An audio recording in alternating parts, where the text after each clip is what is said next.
appreciate your patience. It's been a trying evening with the audio visual equipment, but we have muddled through it as best as we can. Alrighty then. I hereby call to order this meeting of the King George County Board of Supervisors.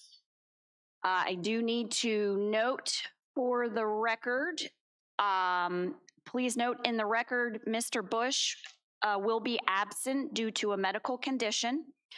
And Mr. Stonehill has properly notified the chair that he is unable to attend the meeting due to a personal matter, and he will be participating remotely. And if we could note that in the record of the meeting as well. Thank you very much. All right, do we have any amendments to the agenda, Mr. Miller? We do, in the sense we can do it here now. The Department of Finance, under the award of contract for Tourism Advisory Committee videography services, we were going to recommend that be pulled and tabled indefinitely. Move to amend the agenda as presented. Second. All those in favor say aye. Aye. And when we come to that item, I can give you, oh, I'm sorry, I interrupted. So if we're removing it, you don't even, we're just removing it. So we won't need you to speak to it at all. I think I'm gonna need a motion to do a no award at this time, because we don't want to leave the procurement open. We can do that now, or we could leave it on and do that. So I would rather then, if you could rescind the motion, I think that makes more sense. If you still need to speak to it and you need board direction for a notice of no award, then let's just leave it on, and that's how we'll handle it for now. My apologies. That is quite all right. I move to rescind my motion to amend the agenda. All those in favor say aye. Aye. Aye. Any opposed? Chair votes aye. Motion carries. So the agenda will stand. Public comment. Comments will be limited to 3 minutes per person in order to afford everyone an opportunity to speak. If comments relate to a specific public hearing item, we ask that you offer those comments at the time of the public hearing. When you come forward, please do state your name and address. And Mr. Dines, I see you have our timer ready. All right, very good. Is there anyone here in the boardroom this evening who wishes to provide public comment? Please come forward now.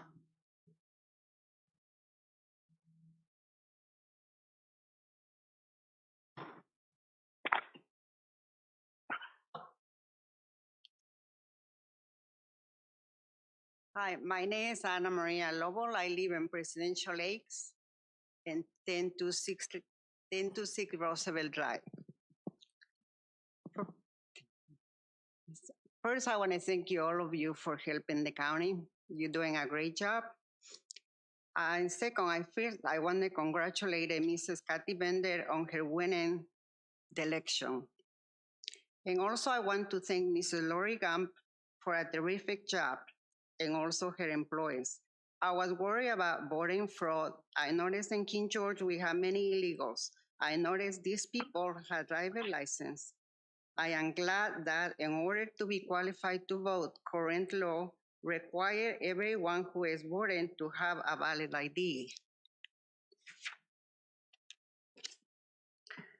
I also want to say that the people of King George are worried about the rise of the real estate assessments. For example, my house went from 243 to 350 plus my land, the separate, an increase of $108,000. The people will appreciate it if you don't increase our taxes too much. People in King George like lower taxes. Thank you. Thank you, ma'am. Anyone else here in the boardroom who wishes to come forward to speak? So, sir, if you would like to, you can come forward to the podium. You need to be on the microphone. So you can ask a question, but right now is not a back and forth. But if you just want to put your question out on the record, you are more than allowed to do so. When will there be hearings for this new taxes? Can you state your name and address first? My name is Michael Ryan. I live at in Matthias Point, 18094 Osprey Road. My wife and I have lived there for 3.5 years. Thank you, sir. Question, when do you want to bring up the subject of these taxes, upcoming taxes? So we're not going to answer that question right now because this is just public comment. So you can come and speak. I suspect you're going to get an answer to your question if you stick around for a little bit. Appreciate Please that. be patient. Thank Thank you. We have to follow the process, sir. Anyone else here in the audience who wishes to come forward to provide public comment? Mr. Dines, do we have anyone online?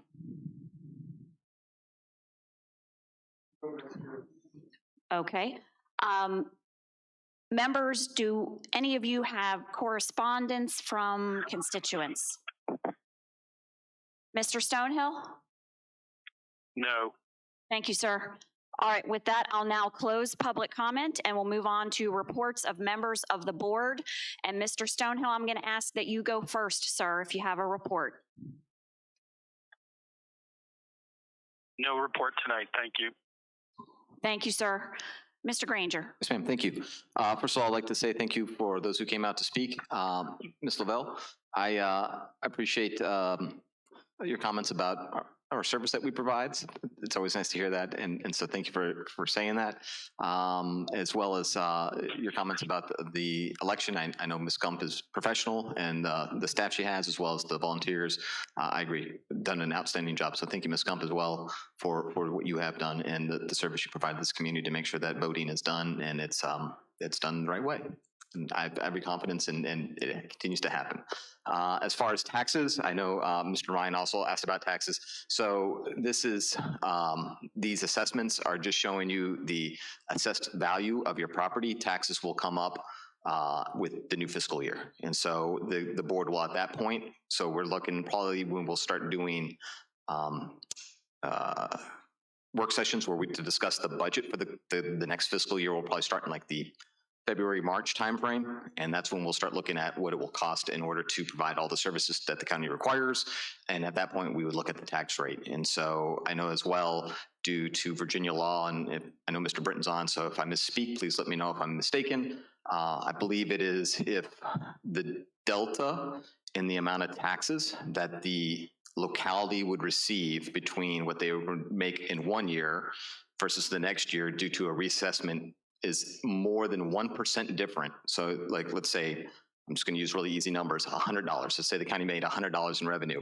If they made more than $101 in revenue, they would have to equalize the tax rate, which means you'd reduce the amount of cents that you tax citizens in order to generate the same amount of revenue, or they would have to hold a public hearing, like they would have to hold a public hearing anytime that they wanna raise taxes. And so that is going to be what the process would be. And so you're asking when that's going to be. It's going to be for the new fiscal year. So everything that's come out, that's not your tax rate for right now. That's not what you're going to be paying through the rest of this fiscal year, which is from July 1st through June 30th. And so when we start discussing a new tax rate, it will then be to go into effect for July 1st of 2022. So I hope that helps to answer your question. It's not a back and forth now. I know you probably got more questions. If you do have questions, you're welcome to reach out to any of us. I'll do my best to answer them. If you want to stick around after the meeting, I'll do my best to answer any questions you have as well. But I hope that helped to clarify some things for you. And I know Ms. Hart as well is going to, I believe she's going to maybe talk to the reassessments a little bit in that process, I believe tonight. But that's all. That's all I really have to share at the moment upon that. So I hope that does help. Other than that, on let me see here, October 26th, I attended our final CIP work session. So I know that we'll begin looking to adopt our CIP budget here soon. And then on the 28th of October, I attended our FRA annual meeting. We had a panel of professionals who came in and toured the region and provided some input, and they talked about some things I kind of took away is they were talking about like the biggest growth industries being like residential building, food and beverage, and then one of the big ones was packaging for shipping because there's so much delivery of products now going on, and that's something that's really grown is the need to create packaging just to ship stuff. Biggest issue, which I'm probably no surprise to most people, is supply chain.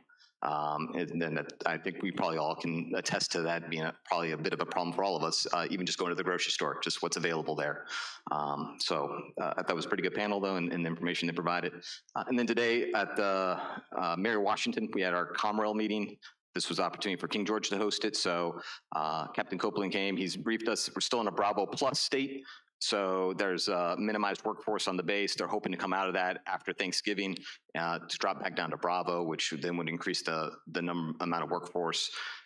So hopefully they'll be able to do that, and we won't have the numbers go up on infections that would drive that decision and not come out of that situation.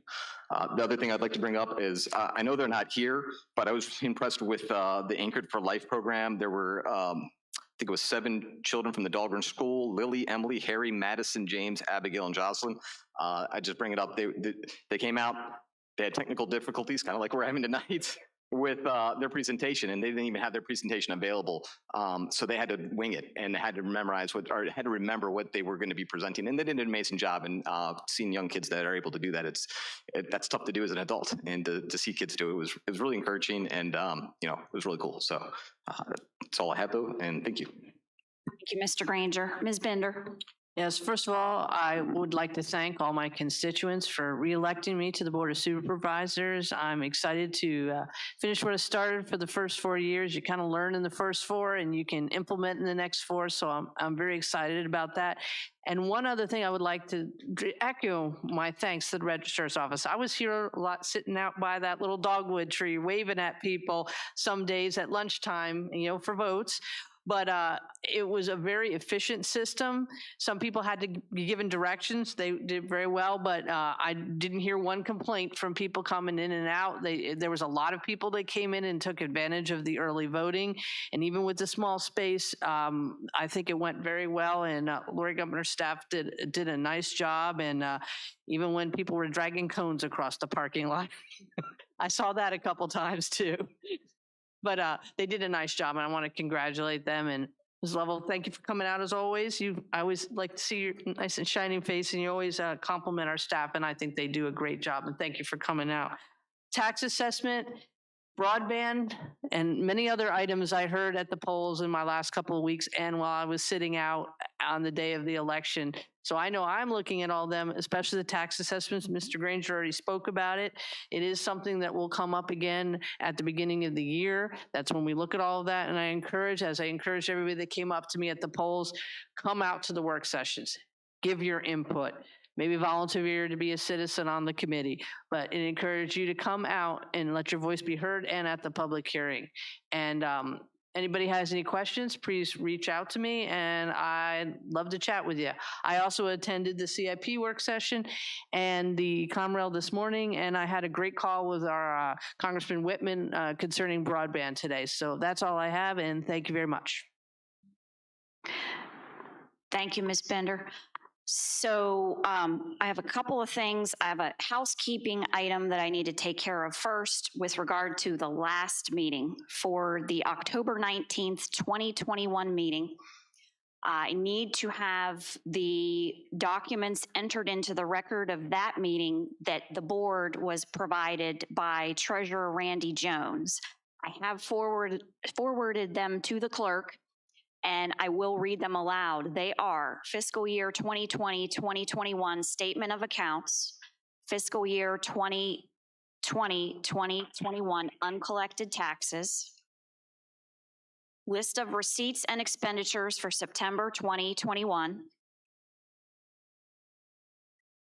0721 state cash log July 2021, 0721 state recon certification, 0821 state cash log August 2021, 0821 state recon certification, 0921 state cash log September 2021, and 0921 state recon certification, so that we truly are transparent and the actual items are in fact in the public record and available for public inspection. And then just to let my colleagues know going forward, each time the treasurer reports to us at the second meeting of the month, we need to enter those documents into the record of the meeting going forward. So in January, I won't be chairman anymore, but if we can make sure that happens at every meeting going forward, please. All right, very good. I would like to also congratulate my colleague, Ms. Bender, on her reelection. Looking forward to working with you for, well, my term is 2 more years. So I want to thank, I see in the audience, we are joined by Supervisor-elect T.C. Collins. He won the James Monroe District election, so congratulations, Mr. Collins. I would like to address our citizens who provided public comment. Thank you both very much for coming out to speak. My colleagues have spoken about the process. I just want to point out a few more things. So we will not take action on the tax rate currently. We can't, because the tax rate for the remainder of this year was already set. So we will address it once the new board is seated. So that is after January 1, the new board member will come on. So we can't take any action now. So right now, your taxes, we have not changed the tax rate. It remains the same. I will also point out, if you have questions or you disagree with your assessment, please follow the directions on the notice to file an appeal with the assessor and or file an appeal to the Board of Equalization. You can visit the Commissioner of the Revenue's office to obtain your land card to give you some more information about your assessment. And in addition to Commissioner Hart's report during constitutional officers' time, I do believe our county attorney, Mr. Britton, will speak to the board regarding the board making recommendation to the circuit court as we need to seat a new Board of Equalization. And those are the citizens who would serve in that capacity to hear your appeals as well. So you have many opportunities to provide input and or appeal the assessor's assessment if you see fit. All right. Rest of the report, Monday, October 25th, attended the GWRC meeting. Want to let my colleagues know we did adopt the version of the Greenways study that had been presented to us at our October 19th meeting. We tabled the George Washington Regional Resilience Plan that was to be presented that evening, and we will revisit it in January. I noted to my fellow commissioners that either GWRC or our locality need to adopt this plan as a prerequisite to apply for funding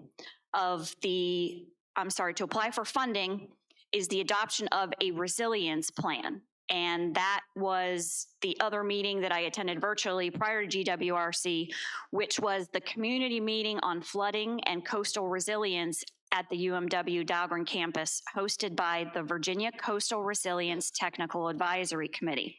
So a grant program will be available for localities impacted by coastal flooding to apply for funding, and Dalgrand has already been identified as a community of interest. So we definitely need to get that GWRC resilience plan adopted so we can use that to apply for the grant funding.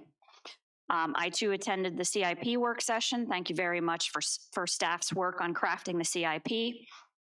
Thursday, October 28th, I attended the Rappahannock Regional Jail Board of Directors meeting. Sunday, November 7th, I attended the Caledon Art and Wine Festival.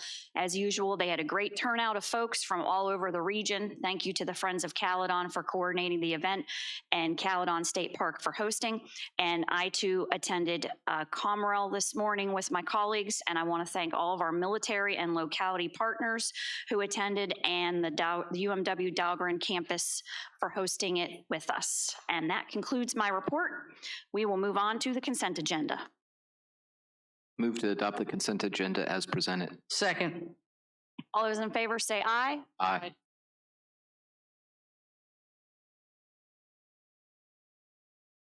Mr. Stonehill? Aye. Thank you, sir. Chair votes aye, motion carries. County officials reports, constitutional officers report. Ms. Lori Gump, King George County Registrar. Welcome, ma'am. Thank you. Good evening, Chairman Kupka and honorable board members, Mr. Miller. Thank you for the opportunity to allow me to tell you a little bit about the election update. First of all, I always start out by thanking some very important people who helped to make the election safe. Sheriff Giles and his deputies. They stayed at the precincts all day and good portion of the evening for us to make sure that everything was safe and smooth. We appreciate them so much. We are so very fortunate and lucky in this county to have them. Jimmy and his team for helping with the November and June primary. They came in, picked up all of our materials for both of the elections, followed us around and delivered everything. And I cannot tell you how much that has saved us because some of those things are extremely heavy to carry. They're continually are on call whenever we need them. They put together our doorbell stands for us. If you saw our little makeshift door stand that we had to provide by law this year, and our precinct protection barriers for the check-ins. Again, our county is very fortunate to have that group of men that come out and work. My staff, Jinsey and Vicky, for their support and amazing endurance of strength and ability to step up when things needed to be done was truly a blessing. These ladies worked countless hours to help when changes had to be made to make sure that we all made the deadlines. My electoral board members, Rick Crookshank, Nancy Lambert, and Phyllis Cook. Their support and trust in my office for always being available when needed, and for believing in the process and knowing that King George County elections are run with the utmost integrity without fraud and deceit. And most of all, the officers of election who give of their time and volunteer tirelessly to make sure that every citizen has the right to vote. We could not do it without these dedicated individuals who come out. So as you can see, it's not a one-man show. It's the whole community. So it's not about just my office. It's about the whole community coming in and helping to make sure that the elections are run in a fair and with the utmost integrity, whether it's a big election or a small election. So as it stands, we continue to run the elections in the COVID environment, which means that there's a lot more work on the back end, making sure that everything is clean.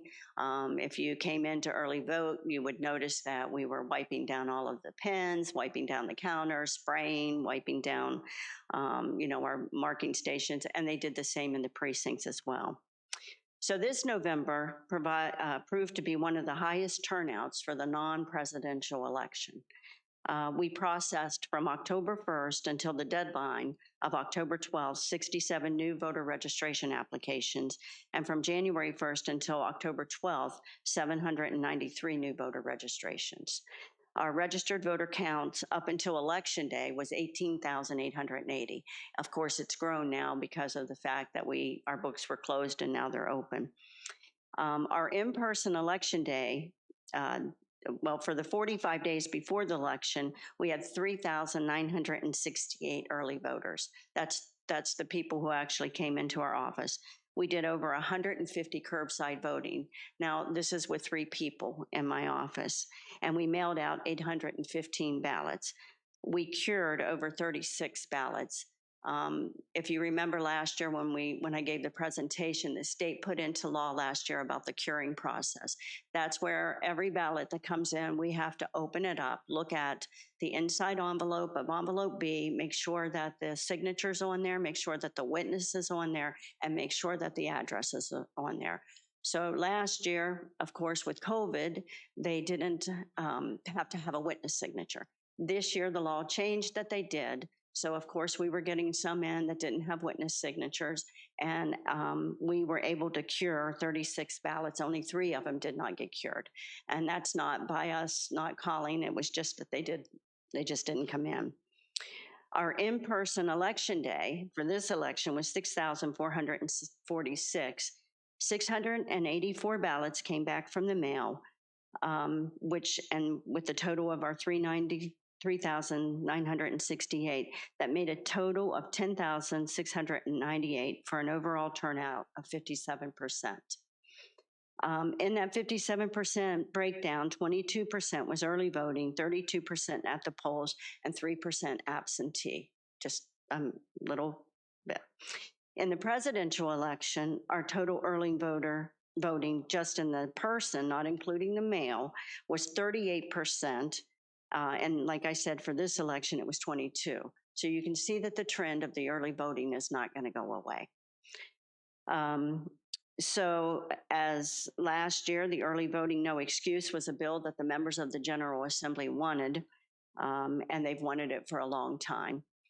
Moving forward, here are a few obstacles we encountered with this election. Of course, space. The last week of early voting, and particularly the last 2 days, we had lines down to the treasurer's office. Saturday, we were able to put up more marking stations. So we had 8 marking stations, but during the week, we can't do that because of the fact that the building is open. When we have voters who are disabled or handicapped, they're encouraged to use our ADA machine. The ADA machine is inside of the conference room where there's 2 voting booths. When they're using it, those 2 booths are not able to be used. So then we're left with just having the 3 that's outside. We found out that we need to address the other offices that use drop boxes. We cannot accept ballots in a drop box after 7 p.m. on election night. So what I do on my drop box is I have a tamper evidence seal that I put over right at 7 o'clock. But because now that the election day is a holiday and they don't come in on Tuesday, we don't know if anything has been dropped in their boxes on Monday night. So one of the solutions that I will talk to the other offices about is to be able to put a tamper evidence seal over their boxes Monday evening.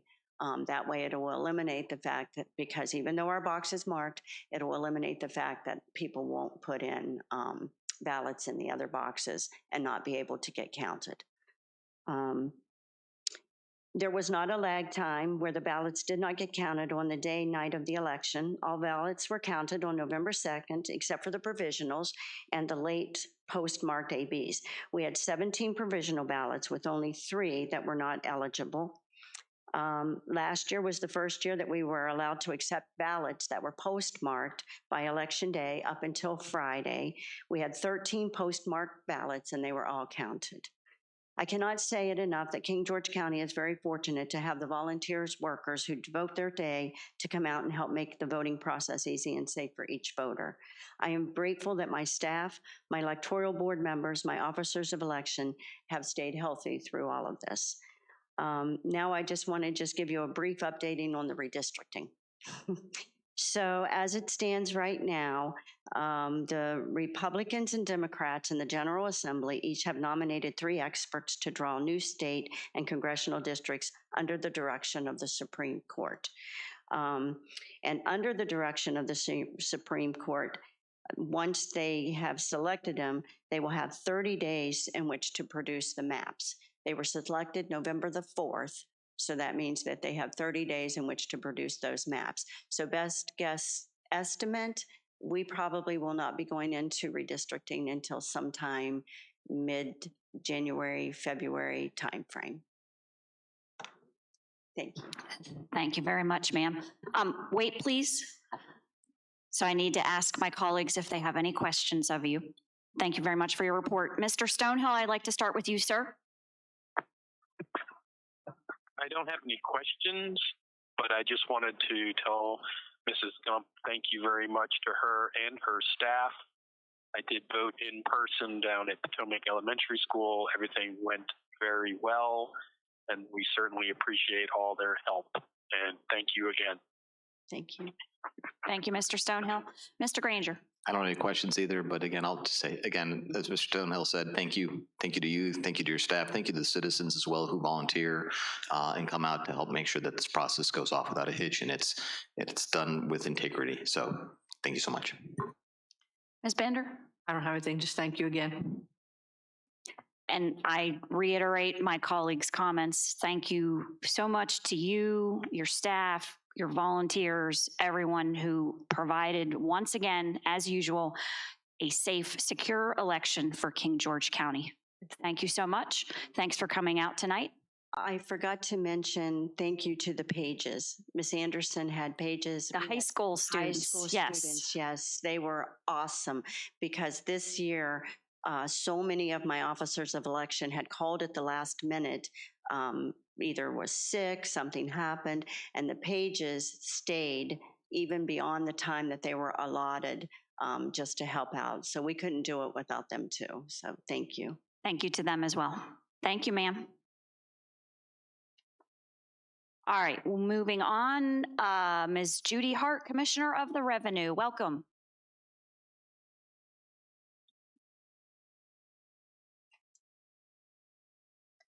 Good evening, board members, Mr. Miller, Mr. Britton. My 3.5-year-old granddaughter tells me, Grandma, I have some good news and some bad news. Then she proceeds to tell me her good news and bad news. So I have some good news and some bad news tonight. The good news is we have collected $1,046,117 in cigarette stamps. Told you I'd be back. The bad news is the general reassessment letters have gone out to the taxpayers of King George, and they are not happy.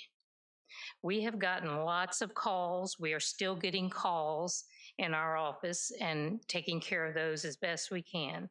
Bright Minds told me yesterday that they have gotten 1,439 calls, voicemails, and text messages about the reassessment. Only 200 appeals on 300 parcels have been placed with them so far. And we've got over 13,000 parcels in King George. So I was surprised to hear that small number. The Code of Virginia 58.1 requires the reassessment.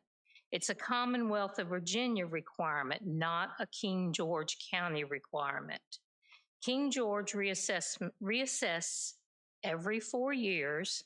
This means that the values have not changed since 2018. The last day to file an appeal with the assessing company, Bright Minds, is November 12th, this Friday by 2 o'clock. The Board of Equalization will be appointed to hear the further appeals after this Friday. For questions regarding the Board of Equalization, they can contact the Commissioner of the Revenue Office. We haven't set up the Board of Equalization yet, but it will soon. And I have taken some information from some taxpayers and told them I would call them when the Board of Equalization is organized to set up appointments then. But right now it's just kind of not done yet. So there's my report. All right, thank you, ma'am. Questions or comments? We'll start with you, Mr. Stonehill.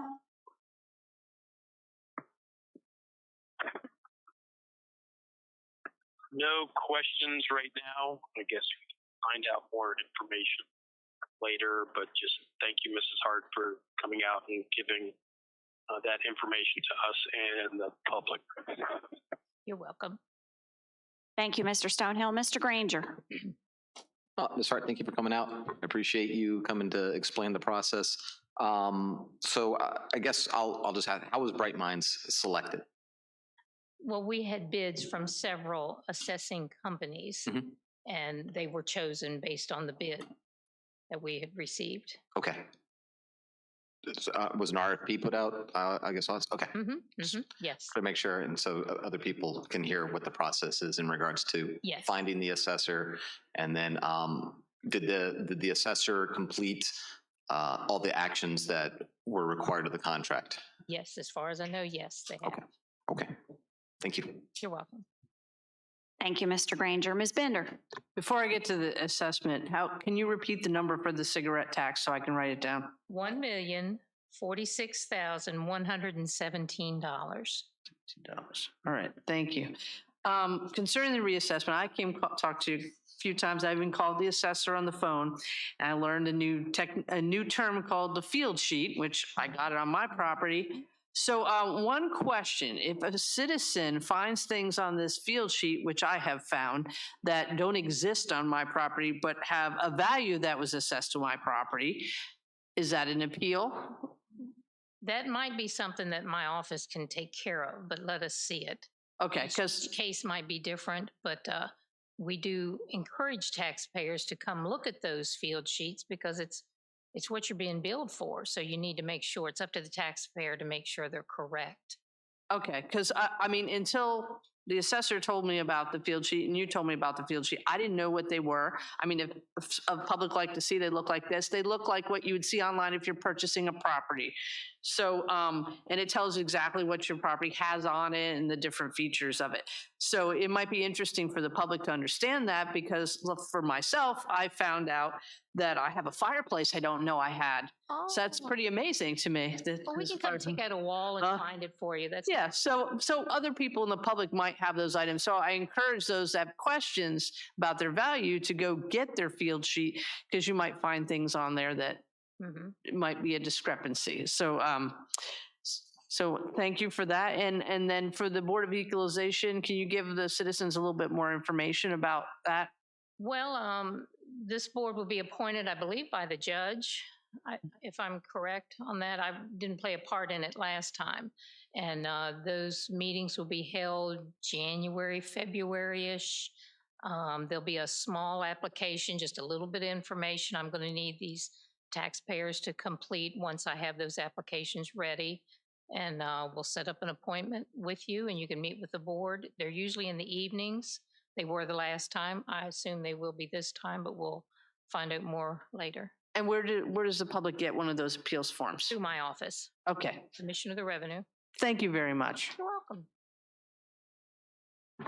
Thank you very much for your report, ma'am. I have a number of questions. As you know, your office has dealt with a number of questions and inquiries and concerns about their reassessments, and so too have all members of the Board of Supervisors. So please know I'm asking these questions as the at-large supervisor on behalf of every citizen of the county. So my first question is, I filed a FOIA request for the contract, the professional services agreement. And in that, so that's for everyone listening, the professional services agreement is basically the contract as it was executed between the county and the company which provided the services, right? So in that it states scope, all goods and or services shall in all ways comply with and provide at least the goods and or services set forth in the specifications set forth in the invitation for bid request for proposal number, and it references that, which is still available publicly in EVA on our procurement page, even though it is closed, attached and incorporated into this agreement as Exhibit 3. So I note in the RFP specific conditions on page 5, 1.4.3, work format for contractor. First bullet point, contractor shall visit each parcel of land and make a complete physical inspection. Do you know if that was done or not? I know that that's what they're supposed to do.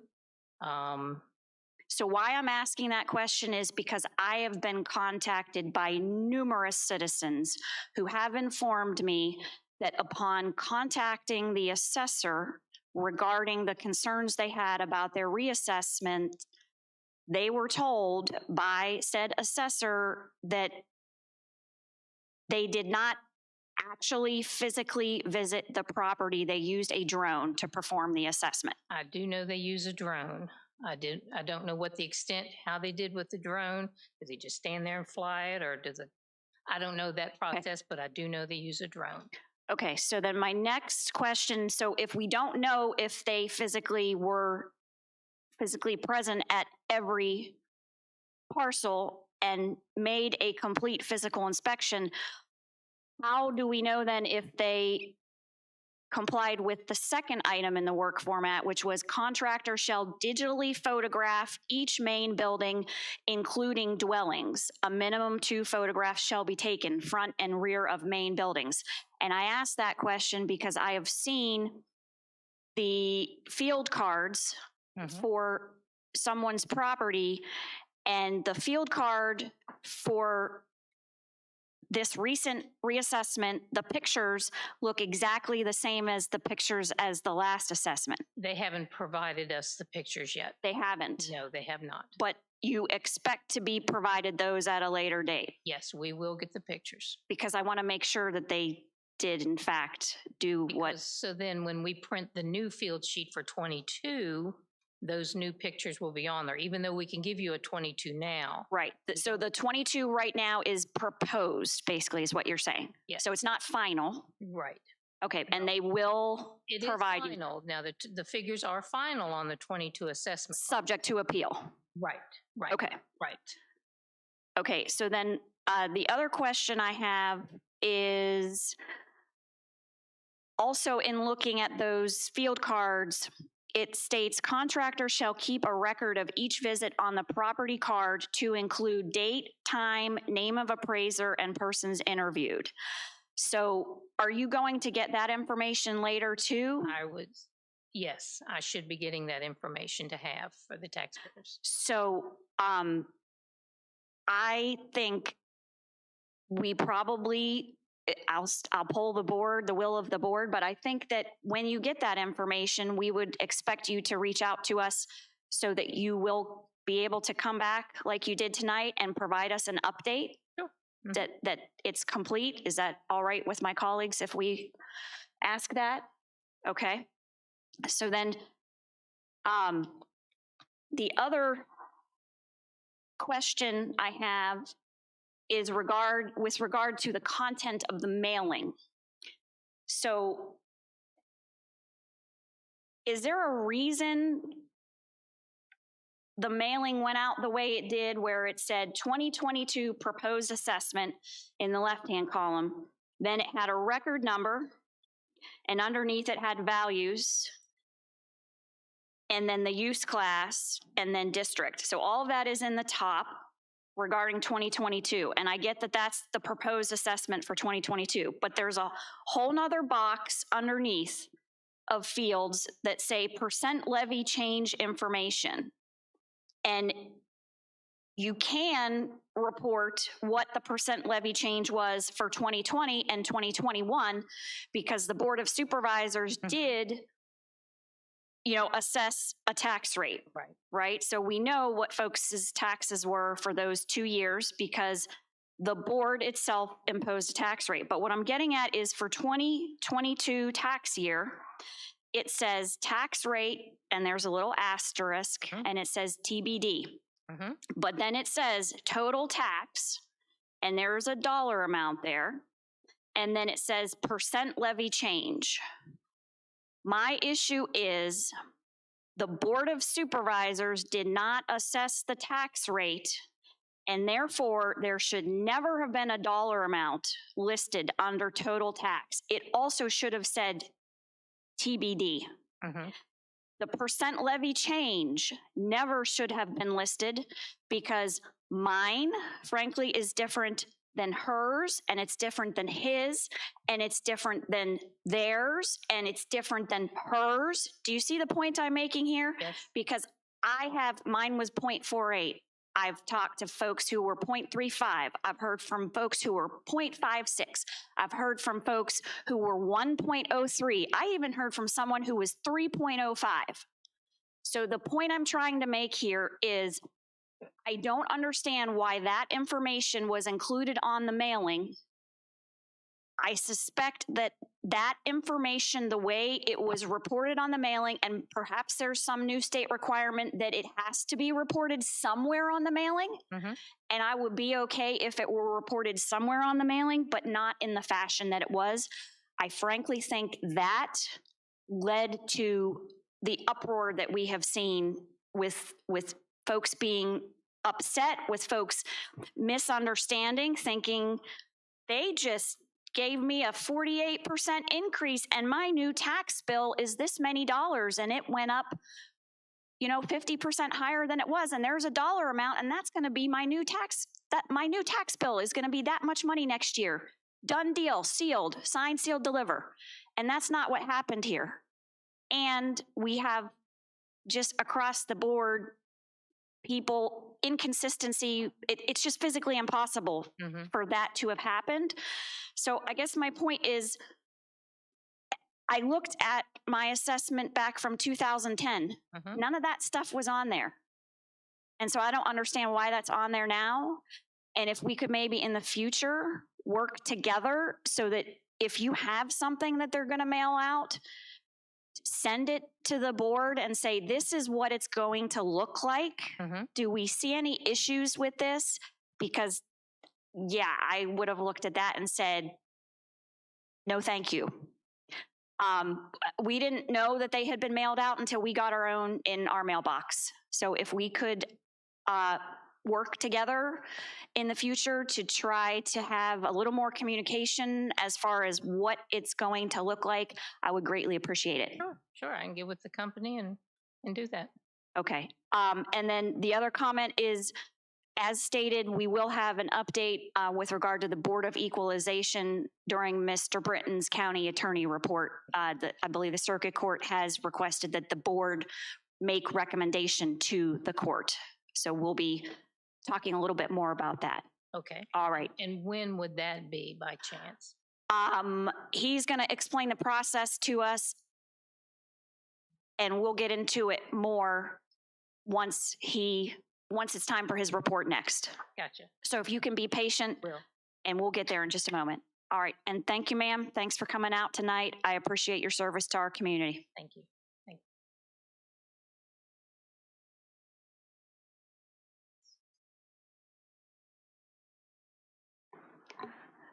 Next item, report of the county attorney, Mr. Britton. Can you hear me, Madam Chair? We sure can, loud and clear. So I'll switch it around a little bit and jump right into the Board of Equalization. That would be great. Logical.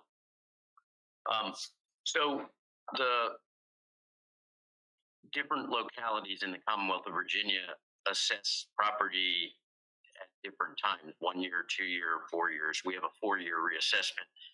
Whatever amount of time you do that, you have to appoint a Board of Equalization.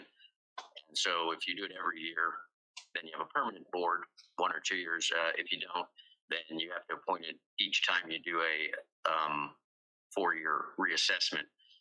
The code requires that the circuit court appoint the Board of Equalization so that it is independent from the Board of Supervisors, because the Board of Supervisors, nothing to do with tax assessment, nothing to do with the individual property assessment, but they set the rate. And I believe it was Mr. Granger earlier who referred to the code section that says that if the tax rate, the general property assessment increases 1% or more in any given assessment, then it's the duty of the Board of Supervisors to equalize that tax rate by changing the levy or the tax rate, unless you hold a public hearing and you find good cause not to do that.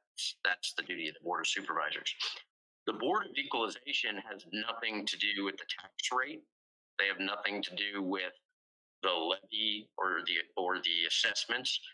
What the Board of Equalization does is they hear appeals on individual property cases. So as Ms. Hart alluded to, if any individual person has a problem, they can go to the Commissioner of Revenue's office and say, hey, well, I think Ms. Bender said there was a chimney and she doesn't have a chimney, or vice versa. And that can either be taken care of by the Commissioner of the Revenue or by the assessor. And if that doesn't happen, then every individual real estate owner who was assessed has the ability to go before the Board of Equalization appointed by the circuit court, and they will hear that case, and they will determine on a case-by-case basis whether they want to adjust the assessment. They can keep it the same, they can move it down, they can move it up. The qualifications of the of the board members on the Board of Equalization are fairly robust and set out in the code. And there are 3 to 5 members. And in our case, because we don't have a permanent board, the Board of Supervisors can also request that 1 alternate be appointed. Traditionally, we have had 5 members, and traditionally the board has made suggestions to the circuit court. I have spoken with the circuit court clerk, and he has asked the board to do that again and to do the due diligence on those folks to make sure that they are qualified. Not just the qualifications are that they're residents, that they are, the majority of them have to be freeholders, property owners in the county, and they then have various qualifications for individual members, such as commercial or residential real estate appraisers, builders, developers, lawyers, accountants, and so on. And then once we get that, we make sure that all the people who are suggested meet the qualifications and are otherwise acceptable with the Commissioner of the Revenue, not being in arrears on taxes, things like that. And then we forward those recommendations, and that's all they are. Similar to the BZA, although it's required for the Board of Zoning Appeals that you make recommendations, but it's not required here. And then the Circuit Court does the appointing. I have drafted a preliminary petition to the court to appoint them and a preliminary order. So that leaves us in that quite soon, the Board of Supervisors should make their recommendations to the county administrator, and the county administrator should assign that to whomsoever he sees fit in order to do the qualifications check or background, and then report that to my office, and then I will report it to Vic Mason's office, and he will take it to the judge in proper form. That is all. Thank you, Mr. Britton. Do I have questions? Let's do this item by item about the Board of Equalization from my colleagues. Mr. Stonehill, do you have any questions?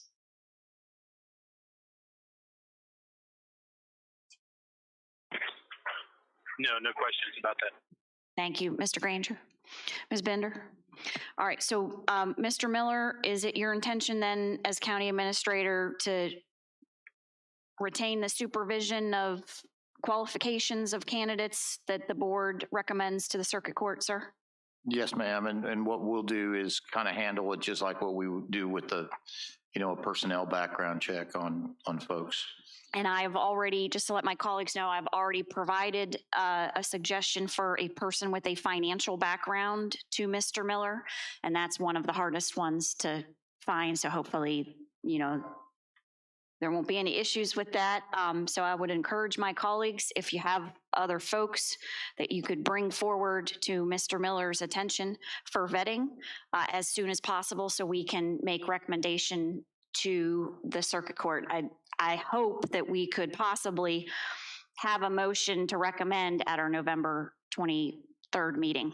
So if everyone could get on that forthwith, please. Thank you. All right, Mr. Britton, your next item, sir.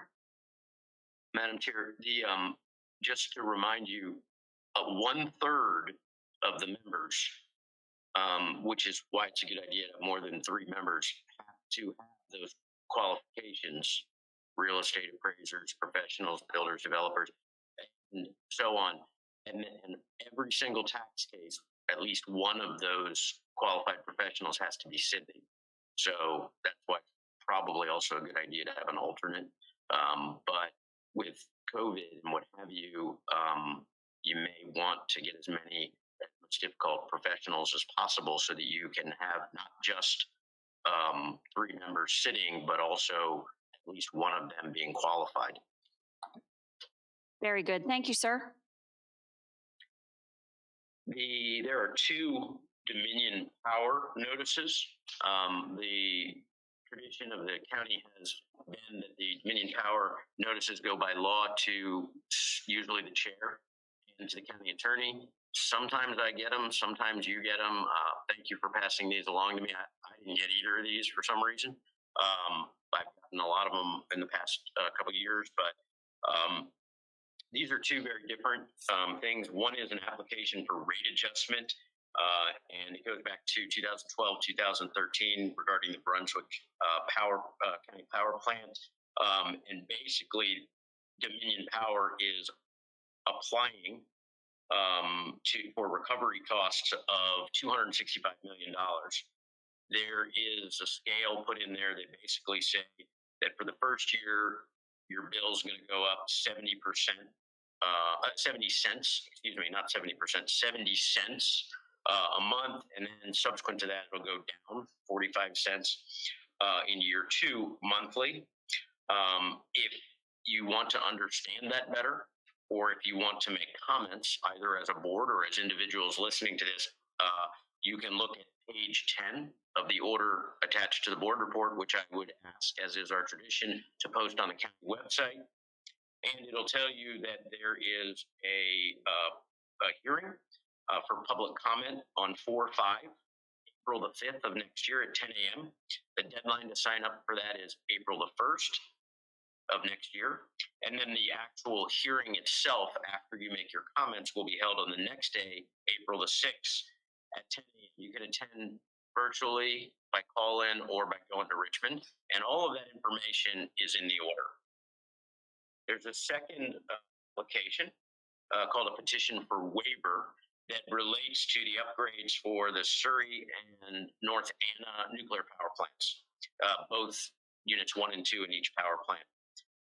Again, there is copious information. It's extremely complex what they are applying for and what they are asking for, but basically there's an extension for many years, decades of the permits, and trying to get the money necessary and then recoup those costs to keep them running and keep them running safely. Again, if you would like to make comments about that, you need to sign up by April 22nd, 2022. You can give your comments on April 26, 2022, either by calling in virtually or attending at 10 a.m. in Richmond. And then the public hearing will be held on April the 27th at 10 a.m. in Richmond. I would ask that the county administrator post both of these on the county website so that the public can make comments and attend as they see fit. Thank you, Mr. Britton. Any questions or comments from my colleagues about those? Mr. Stonehill?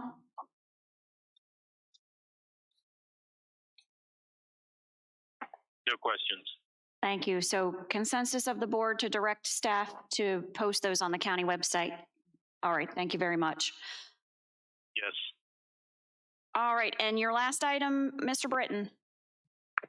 Madam Chair,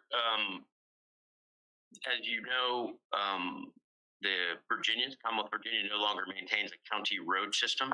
However, that means that roads are either private or they're in the state system, but there are some other roads that are county roads, but there are also private roads.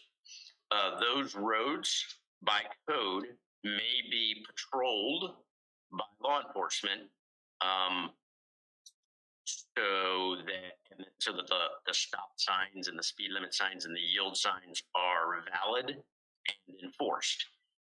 Presidential Lakes, all tiers, has back in 1992, on September the 15th, 1992, requested and got the Board of Supervisors to pass an ordinance or allowing law enforcement patrolling of those private roads. 1992 is a long time ago. It's so long ago, in fact, that we don't have code section 46.1. It's called 46.2 now. Lieutenant Weston has asked on behalf of the sheriff that we update. So I explained the process to them, and the process is that the Presidential Lakes Property Owner Association, Inc. has to ask for it, which they did. And I've attached that to my report. And on October 26, 2021, the Homeowner Association or Property Owner Association requested that we reordain, get a new ordinance from 1992 and update it so that all of the sections of Presidential Lakes Tiers 1, 2, and 3 may be patrolled for law enforcement purposes. I've also drafted the statute the ordinance, and I have included that in the report. And basically, what I'm asking tonight on behalf of the sheriff is that you consider a motion authorizing the advertisement of a public hearing to adopt and reordain the presidential lakes, updating it for tiers 1, 2, and 3, updating the code for law enforcement access and enforcement of the traffic laws on the private roads in presidential lakes. I provided the language to the county administrator. Thank you, Mr. Britton. Any questions from my colleagues? Mr. Stonehill, do you have any questions, sir? No, ma'am. All right, then. Do we have a motion? Just give me that language. I'm just trying to capture it Do you all. have that It would language? be, Mr. Granger, it would be that if someone wished to do it, that they move to authorize the advertisement and setting of a public hearing for an ordinance, updating and reordaining the current ordinance for law enforcement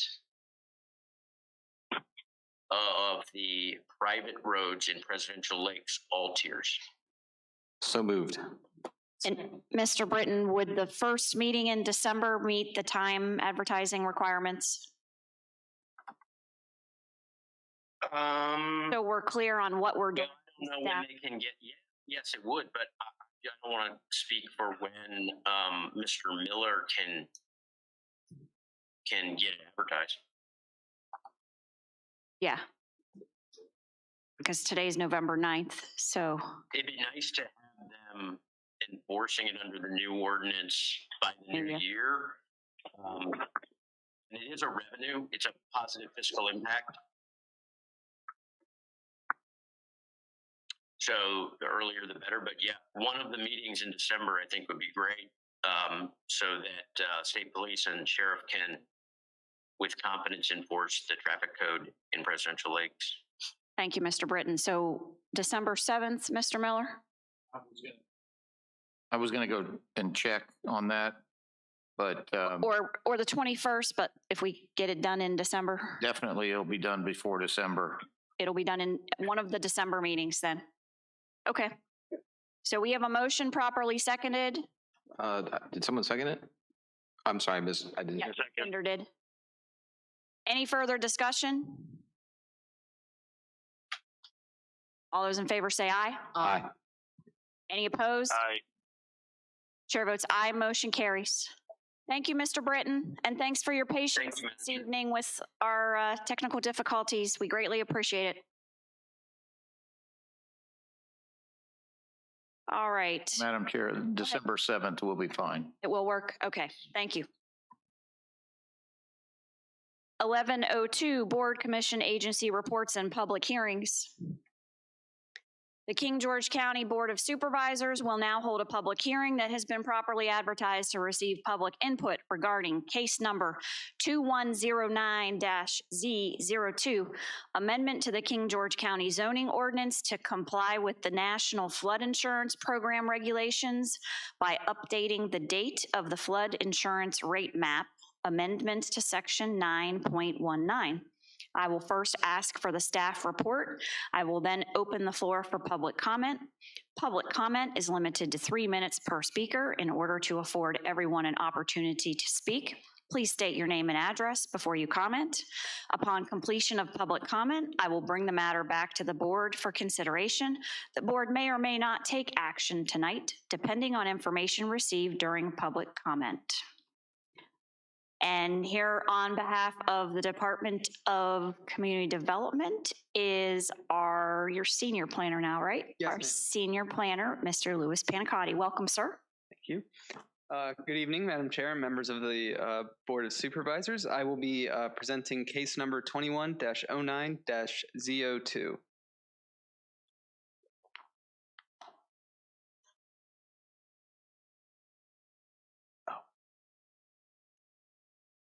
There we go. This is a text amendment to the zoning ordinance to comply with the National Flood Insurance Program regulations by updating the date of the flood insurance rate map.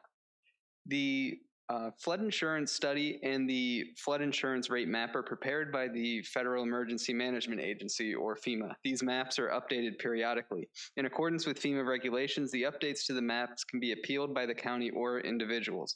19 letters were sent to property owners with a structure in the area with either a proposed increase or decrease in the floodplain were sent out, and news flashes on the website were posted. As you may recall, Mike Newchuk presented the map revision at the October 20th, 2020 board meeting and requested that the board direct staff to issue a letter to FEMA indicating that King George will not appeal the proposed updates. And after the 90-day appeal period, FEMA did issue a final letter of determination on June 30th, 2021. Just as a refresher, this map shows the changes between the new and old maps. The decreases in floodplain are shown in yellow and the increases are shown in purple. And this map shows the structures that are in the areas with changes since the last map. Article 9, Floodplain Management Overlay District, establishes the regulations that are intended to prevent the loss of life and property, the creation of wealth and safety hazards, the disruption of commerce and governmental services, the extraordinary and unnecessary expenditure of public funds for flood protection and relief, and the impairment of the tax base. Section 9.19, Bases of Districts, applies these regulations to the areas based on the flood insurance study and the flood insurance rate map, which are, again, prepared by FEMA. Because a new map will go into effect on December 2nd, 2021, a text amendment is needed to replace the old map date of January 18th, 2015 to December 2nd, 2021. The continuation of participation with the National Flood Insurance Program is reliant on acceptance of these new maps. Here you can see the proposed text amendment in red. The old date is simply being replaced by the new date. The Planning Commission voted unanimously to forward the amendment to the board with a recommendation for approval at its October 12th meeting, and therefore the Department of Community Development staff and the Planning Commission recommends that the Board of Supervisors approve case number 21-09-Z02, amendment to the King George County zoning ordinance to comply with the National Flood Insurance Program regulations by updating the date of the flood insurance rate map amendment to section 9.19. I'd be happy to answer any questions you may. Thank you, sir. Questions? Mr. Stonehill, do you have any questions for staff? No questions, but thank you for the presentation, Mr. Pagani. Thank you. I will now open the floor for public comment. Is there anyone here in the boardroom this evening who wishes to come forward and offer public comment during this public hearing? All right. Mr. Dines, do we have anyone online who wishes to provide public comment on this matter? And to my colleagues and to staff, were any written statements received to be read into the public hearing? Mr. Stonehill, did you receive any written statements to be recorded? No. Okay, very good. I will now close the public hearing and bring the matter back to the board for consideration. Do I have a motion? I move to approve case number 21-09-Z02, amendment to the King George County zoning ordinance to comply with the National Flood Insurance Program regulations by updating the date of the flood insurance rate map, amendment to section 9.19 to the Board of as presented. Second. Any further discussion? All those in favor say aye. Aye. Aye. Any opposed? Chair votes aye. Motion carries. Thank you, sir. All right, next item. Presentations and reports. Courthouse planning update presentation by Ms. Kathy Bender. Mr. Dines, do you have the?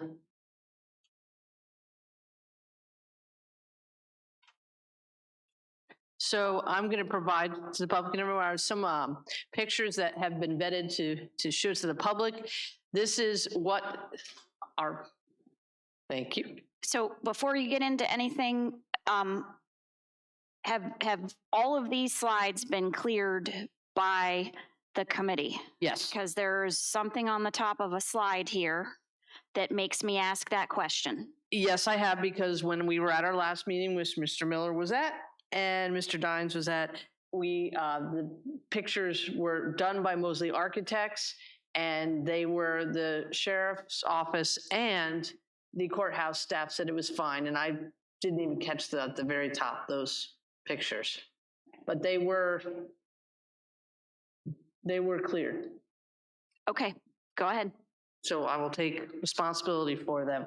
So the first picture is just an overview of what it would look like if a drone flew over it. And that is the parking area, and then you have the courthouse, and then the back area for employee parking. What I like about this committee, I will say 100%, is I feel that everyone is being listened to, from the first year employee all the way up the chain, and they've spent a year working where the department heads come to the meeting and then they bring it back to their staff, and they have catches, things we might not have thought of, and it hopefully will cut down on all of the change orders that we had with the middle school project, and that's the biggest part. And so this should be, we're now at the process where it's going out for bid, and we're moving on with the program, and you'll see in a minute an update of the time frame. So I will go to the next picture. That is a picture from the front side. Looks really nice. Sort of looks like our current courthouse. Our next one is the nice, they had a very sketch, I would call it, and they colored it in, and the flagpoles are there, and that would be the entrance that the public comes into the courthouse. This is an example of Fredericksburg's courthouse. And ours is going to look similar to that, but it is not 100% going to look at. But it looks very nice. There are some different changes, especially up near the judge's desk. But that is basically what it's going to look like. And then the last, these are some important dates to remember. Prepare schematic design for the cost estimate is right there, a date. The big one everybody wants to know is the groundbreaking is supposed to happen sometime in the spring of next year. Site plan submitted August 6th of this year. That already happened. And then the other big date, if you look on there, is somewhere there, is ready for move-in on October 1st of 2023. And so those are exciting, especially to a lot of the staff. They would like it to come a little quicker, that date. But I really enjoy, I know Mr. Miller's only been in on one meeting, but Mr. Dines, we've been there for the whole time. I think it's really a really good process, and I think the staff especially feels that, they have a vested interest in the building of this building, and that their needs have been taken care of. And we've had arguments, and I'm not saying argument, I wasn't part of that, but from toilets to where to put a data drop. So it's all worked out, and I think it's going to be a really nice building. Do we have any questions? Mr. Stonehill, do you have any questions?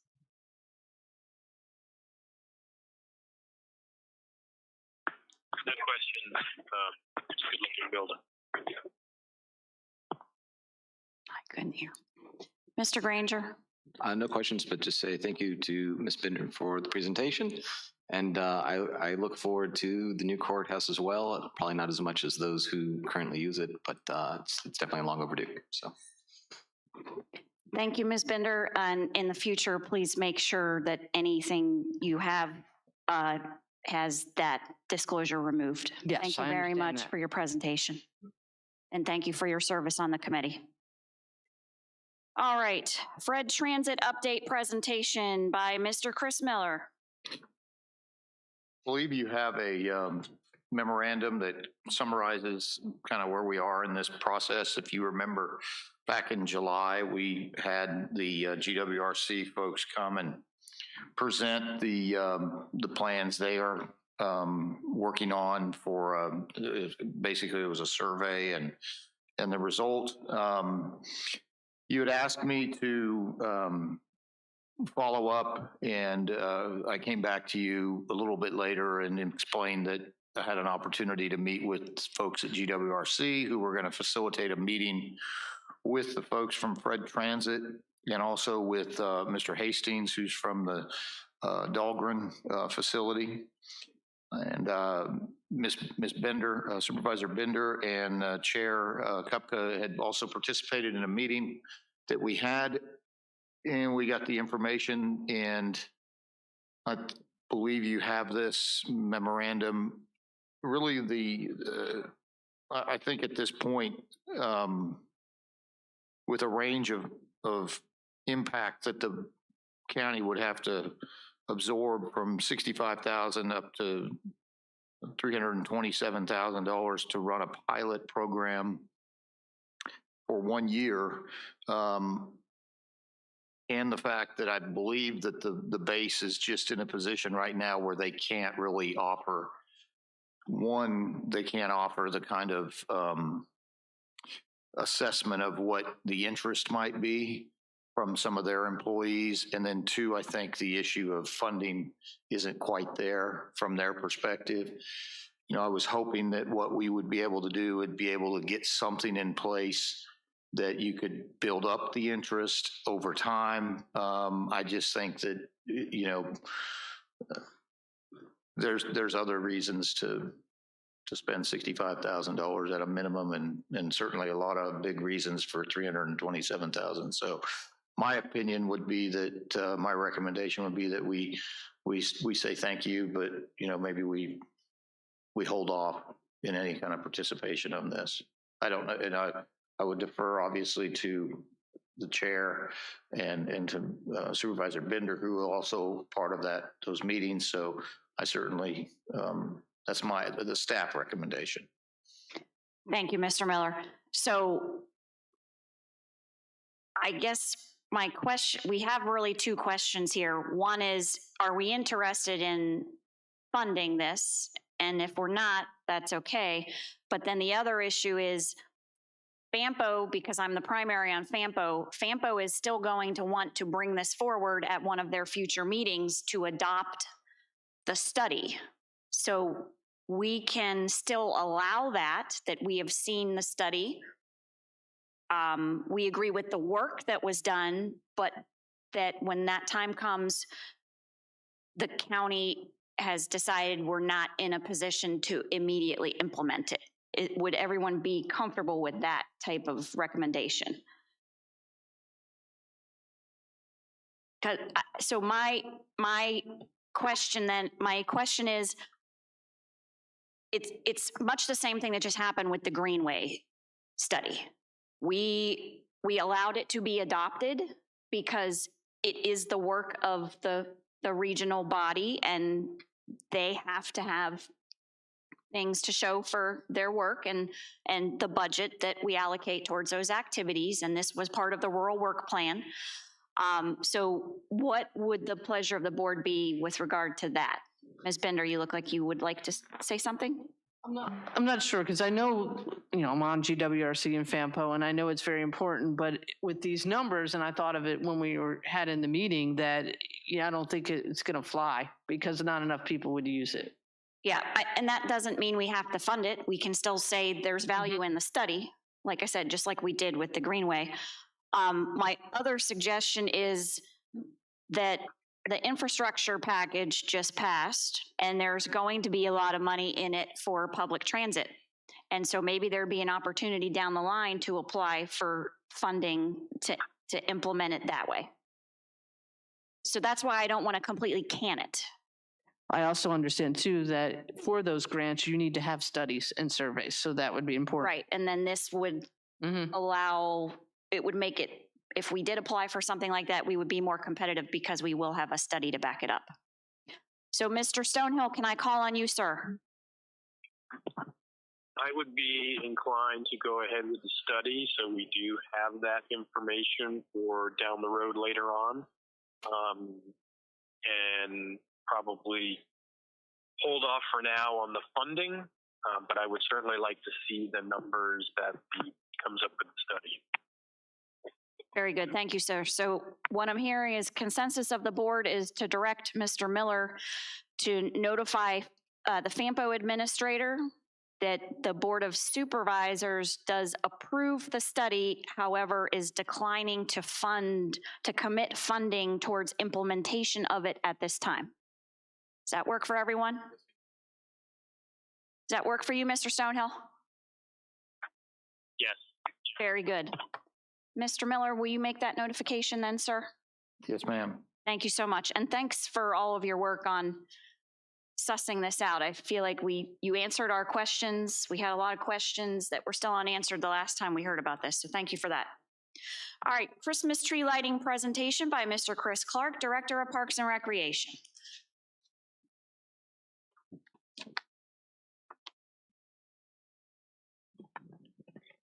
Good evening, Madam Chair, members of the board. On behalf of the King George County Historical Society and King George Parks and Recreation, I come before you tonight to invite you and the community to this year's Christmas tree lighting.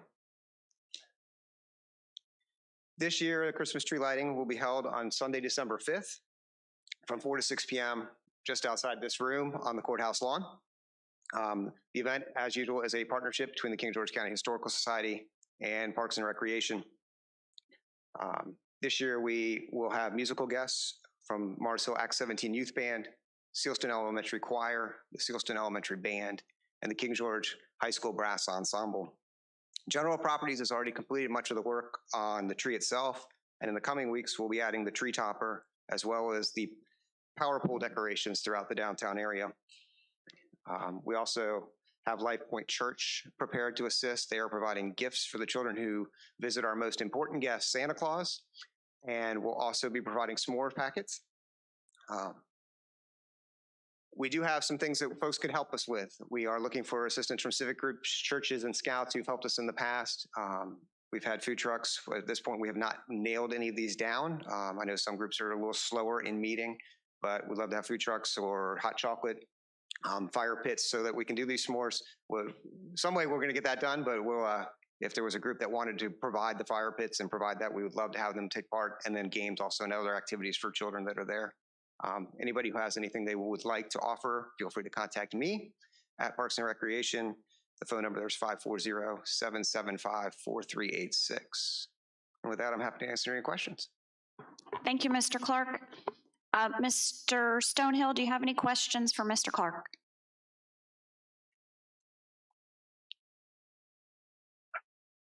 No questions. Thank you. Mr. Granger?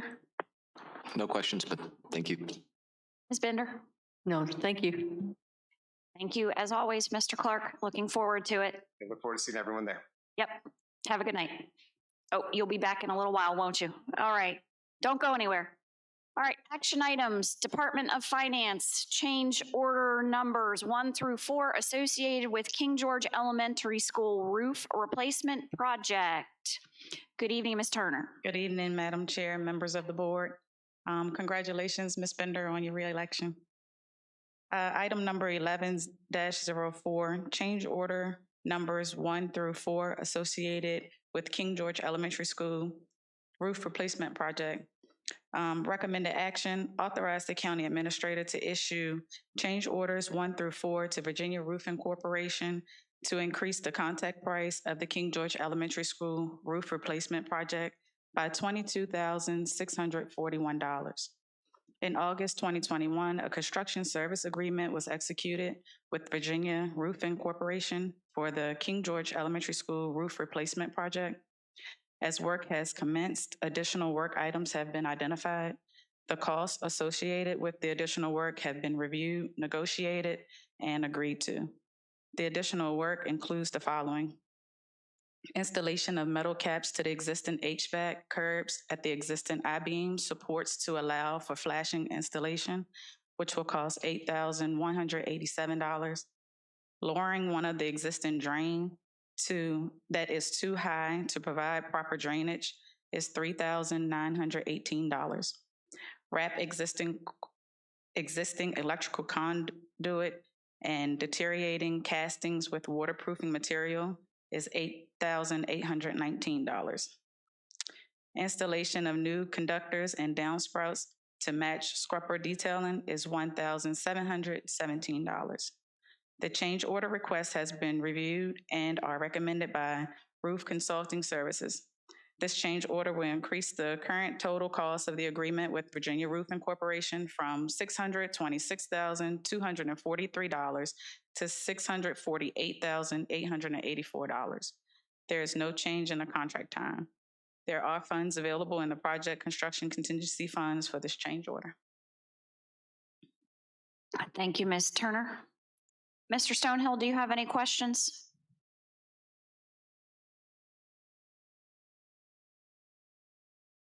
No questions. Thank you, Mr. Granger. Ms. Bender, I'll entertain a motion. I move to authorize the county administrator to issue change orders 1 through 4 to the Virginia Roofing Corporation to increase the contract price of the King George Elementary School roof replacement project by $22,641. Second. Any further discussion? All those in favor say aye. Aye. Aye. Any opposed? Chair votes aye. Motion carries. Thank you, Ms. Turner. Next item, Department of Finance award of contract for Tourism Advisory Committee videography services. Mr. Miller? This is the item that I would request that you table indefinitely, and then also, also authorize a no award on this procurement.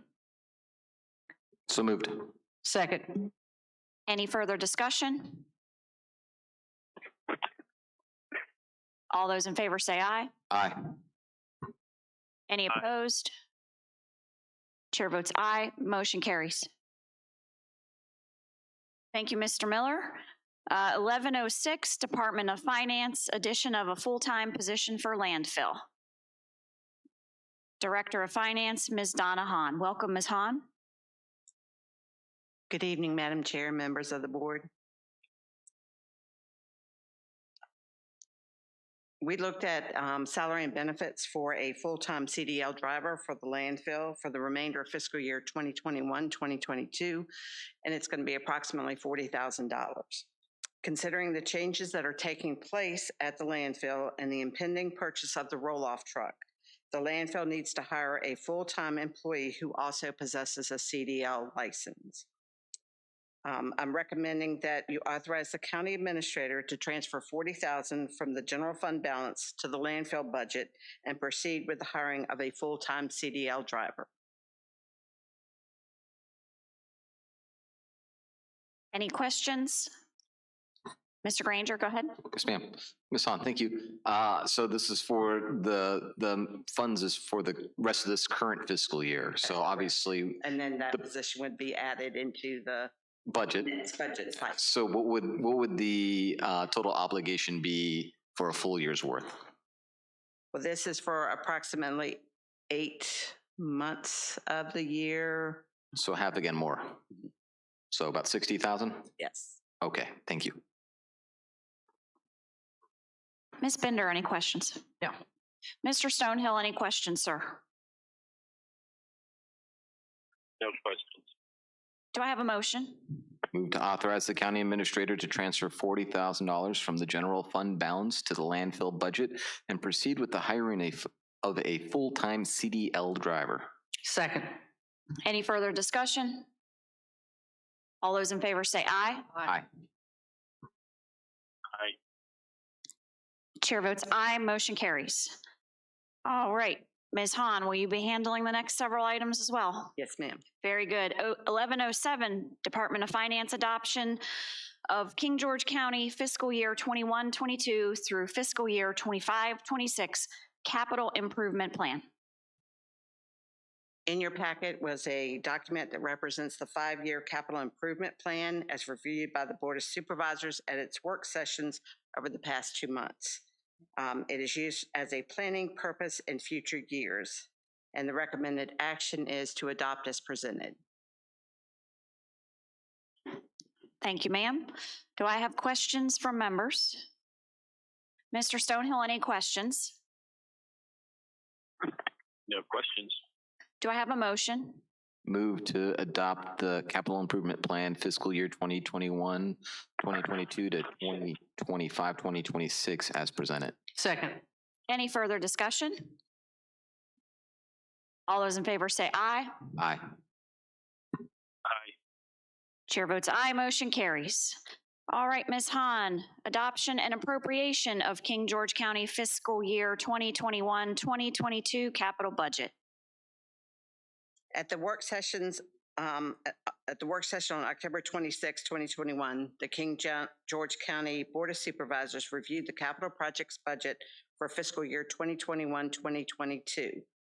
The list below, as well as the funding sources that were in your packet, were identified.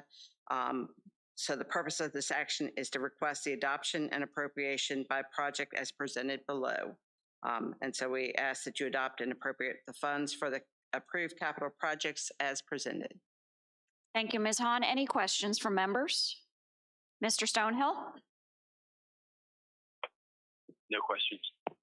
Very well. Do I have a motion? Move to adopt and appropriate funds for the approved capital projects as presented. Second. Any further discussion? All those in favor say aye. Aye. Aye. Chair votes aye, motion carries. All right, 1109, adoption of a reimbursement resolution, Ms. Hahn. During the CIP process, there was a discussion concerning projects with considerable funds required to proceed. By approving a reimbursement resolution, this will allow the county to proceed with initial stages of the projects to be refunded later from the proceeds of a bond sale for said project. This resolution does not require any bond action at this time. The recommended action is that the board adopt the reimbursement resolution as presented. Thank you, Ms. Hahn. Any questions from members? Mr. Stonehill, any questions, sir? No questions. All right then, do I have a motion? Move to adopt the reimbursement resolution as presented. Second. Any further discussion? Very well, I'm going to need a roll call vote on this. And for the record, if the clerk will note Mr. Bush as absent on the resolution, please. Mr. Granger. Aye. Ms. Bender. Aye. Mr. Stonehill. Aye. Chair votes aye, motion carries. Thank you, Ms. Hahn. Thank you. If I could just add an addendum on this, no change to anything, but just to reemphasize that this is like a positioning effort. This is something that you will be able to utilize possibly in the future. You have, if you remember, your CIP has some major projects that this community needs, and this is essentially a tool that you'll have the opportunity to utilize when the time comes. And having it on the books now is something that will be advantageous to it. It's not committing yourself to anything other than you have a tool that you can use when the time comes. Just wanted to make sure so that people don't think that you're spending all kinds of money. Thank you, Mr. Miller, and thanks for putting that out there and for your work and Ms. Hahn's work and working with Davenport to bring this forward to us so quickly. Thank you very much.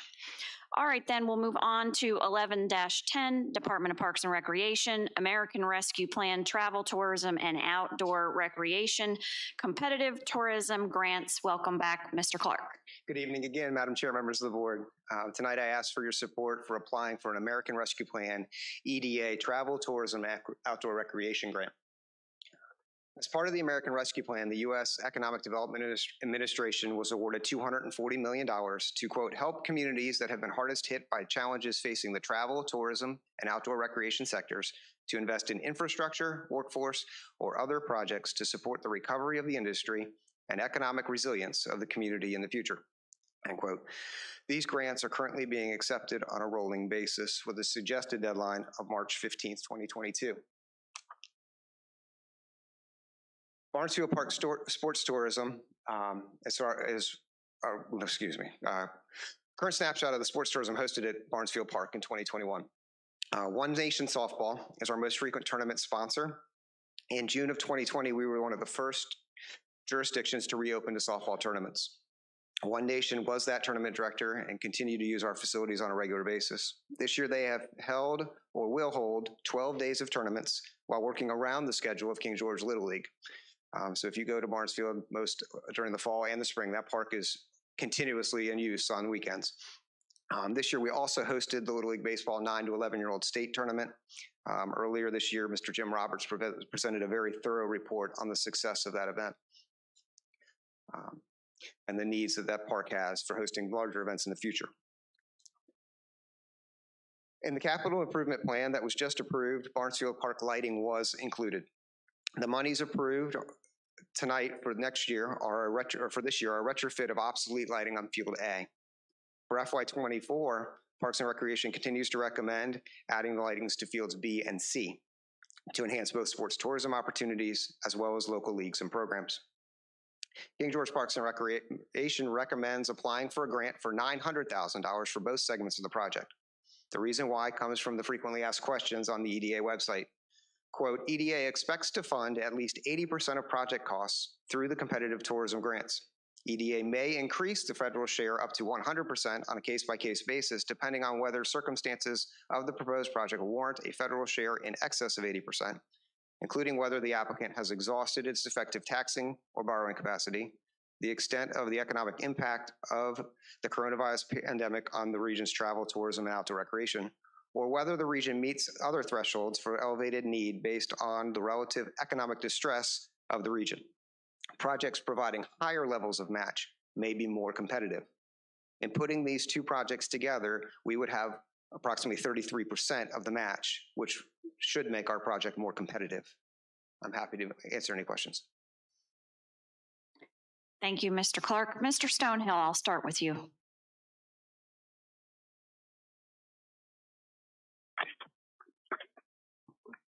Thank you for the presentation. Mr. Clark, looks like his lighting get updated, which is needed to get some of the games and for your presentation. Mr. Stonehill, can you speak up, sir? We heard you acknowledge and thank Mr. Clark, but we really couldn't make out anything after that.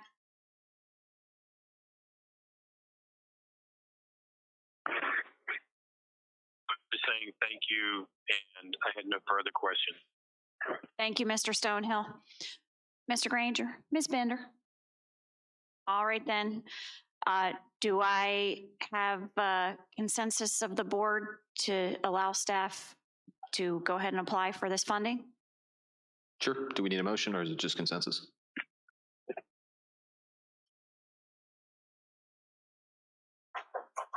Why don't we go ahead and have a motion, only because there might be a funding obligation for a match that is going to be written in the application. So let's go ahead and have a motion, please. Move to authorize staff to apply for a American Rescue Plan Travel Tourism and Outdoor Recreation Competitive Tourism Grant for ball field lighting at Barnesville Park. Second. Any further discussion? All those in favor say aye. Aye. Aye. Chair votes aye, motion carries. Thank you, Mr. Clark. Thank you very much. All right, 1111, County Administration, appointment of county attorney. I believe that the current county attorney is going to handle this, if that's okay. Mr. Britton, are you on the line, sir? Is that okay, Madam Chair? Yes, sir. Thank you. As you know, I informed the board, I think it was on the beginning of June, that I intend to retire from county attorney and step down as of the end of this year, and from local government law in general as well. The board conducted a comprehensive search, and applications were made, interviews were held, and y'all selected a Miss Kelly Lackey, who is the deputy in Chesapeake, and comes with great knowledge of King George County as well as copious local government experience as both a judicial clerk as well as a local government attorney. You all negotiated, and she has executed a contract of employment beginning on November the 15th, next Monday, 2021. That appointment is indefinite by law. And of course, we'll require that you can only have one county attorney rescind my appointment as of that date as well.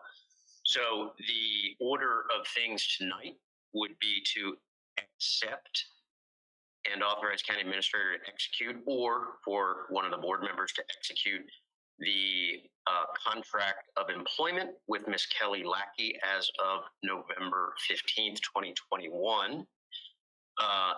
And there is one correction that had to be made. The relocation stated 2021 date. I think that got made. Mr. Miller was checking, but if not, it would be to accept the contract as presented with the amendment that the relocation year date be changed from 2021 to 2022 because it's a March relocation. The next order, if there were a motion, would be to move to adopt the resolution and appointment of Ms. Lackey as county attorney on 11/15/2021. And there's a short resolution and appointment that I have presented to the board. And then the next motion would be to, as of midnight on November 14th, 2021, rescind my appointment and appoint me as of counsel to the board through December the 26th, 2021 to ensure the smooth transition and continuity of services of the position of county attorney. So that being said, Madam Chair, the first order of business would be to accept the contract of employment with the county attorney, Ms. Kelly Lackey, beginning November 15th, 2021, as amended. So moved. Second. Any further discussion? All those in favor say, that one is the agreement, correct? So I don't need a roll call. I only need a roll call on the resolution, right, correct, sir? Okay, yep. All those in favor say aye. Aye. Aye. Chair votes aye, motion carries. Next motion, sir. Yes, the next would be to adopt the resolution and appointment of Ms. Kelly Lackey on as county attorney beginning November the 15th, 2021. And in short order, I have presented the resolution and appointment, and it reads, whereas the Board of Supervisors of King George County finds that in October of 2021, Ms. Lackey accepted employment as county attorney and related duties and appointments, and that county now finds it in the best interest of the citizens to appoint Ms. Kelly Lackey as county attorney beginning November the 15th, 2021, and that she shall faithfully discharge all of those duties, providing timely, competent, comprehensive legal advice and services to the board and to the county's departments, boards, commissions, and authorities as assigned or required under law and by the rules of ethics and professional responsibility. And that is the part of the resolution. You need a motion, second, and a vote. Do I have a second? Second. Any further discussion? All right, so I need a roll call on this, please. Mr. Stonehill? Yes. No, that was Mr. Britton saying yes, you need a roll call. Mr. Stonehill? Aye. Thank you, sir. Mr. Granger? Aye. Ms. Bender? Aye. And the clerk shall note Mr. Bush as absent. The chair votes aye, and the motion carries unanimously. And sir, just staff listening perhaps upstairs know that I will be upstairs immediately following the meeting to sign all of the paperwork so that Ms. Lackey can make whatever notifications she needs to first thing in the morning. Thank you very much, Mr. Britton, for I think there's and the last one, you're right, sir, appointing two more. Yep. Sorry, got lost there. The one with regard to rescinding your appointment as county attorney at midnight on November. Appointing me of counsel. Yep, and yes, you can do it in the same motion. Renaming you of counsel. Rescind the county appointment. Sorry. Was it midnight of November 14th? You can rescind the appointment as county attorney as of midnight, November 14th, 2021, and appoint me through 12/26, 2021 as of council to the board. 12/26? Yes. In order to ensure that the motion that I wrote, in order to ensure smooth transition and continuity of services of county attorney. All right, I move to rescind Mr. Matt Britton as county attorney effective midnight, November 14th, 2021, and to appoint him as counsel to take effect on November 15th, 2021 through December 26th, 2021. Second. Any further discussion? Those in favor say aye. Aye. Aye. And then Chair votes aye, motion carries. Yes, Mr. Britton? And Madam Chair, I just wanted to let you know that things are already filling up for Ms. Lackey, and I'll be there, obviously, to go around and introduce her to everybody. And we have several appointments, including with Ms. Hart and others that have appeared tonight throughout the course of next week, and introduce her and ensure that she's up to speed going forward. Given that, I would ask for you to consider one last motion, which is to remove the former deputy attorney, county attorney, and appoint Ms. Kelly Lackey to the Redistricting board. committee. I'm trying to remember the exact name of the board. The redistricting committee, sir? Yeah, committee, I'm sorry. It's not a board, that's why. Yeah, the redistricting committee, yes, ma'am. So that could be in one motion to remove former deputy county attorney Ken Golsky, who is no longer here, and appoint Ms. Kelly Lackey as of November 15th, 2021. So moved. Any further discussion? All those in favor say aye. Aye.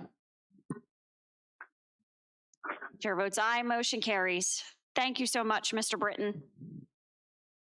Thank you. I'll see you all next week. Have a good night. All right, 11-12 county, nope, we just did that one. Sorry, 11-13 county administrators report. Mr. Miller. While we're waiting, I'm just going to tell you one thing. Between 11 and 11:59 on Sunday, the 14th, I am going to wear Mr. Britton out in terms of requests for work. So be ready, Mr. Britton. Okay, so the first item on the county administrator's report is Native American Heritage Month. We have a representative here. Thank you for enduring the meeting. It's actually a short one, but would you go ahead? Welcome, Ms. Jane Van Valza. Did I say your name right, ma'am? I haven't seen you in a while. It's very good seeing you. Thanks for coming out this evening. Thank you for having me. I just wanted to, on behalf of the tribes here associated with King George County, which is the Rappahannock and the Potawatomi tribes, to thank the county for honoring them during the month of American Indian Heritage Month. I really appreciate it. Thank you. Thank you, ma'am. And so the reason we put this on here was the request did come in after the board packet had been published, but we did follow the procedures in the bylaws, and I asked that it be distributed to all members before the meeting. It was emailed. Yeah, I believe it was emailed several days ago, wasn't it, Mr. Yes. Miller? Yes. Yep. I think at the end of I think it was Friday, perhaps. I believe that's correct. Yep. So,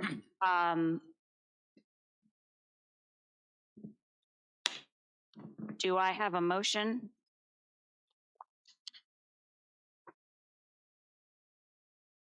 I move to adopt the Native American Heritage Month proclamation as presented. Second. Any further discussion? Did you say something, Mr. Stonehill? Okay, sorry about that. All those in favor say aye. Aye. Chair votes aye, motion carries. Thank you, ma'am.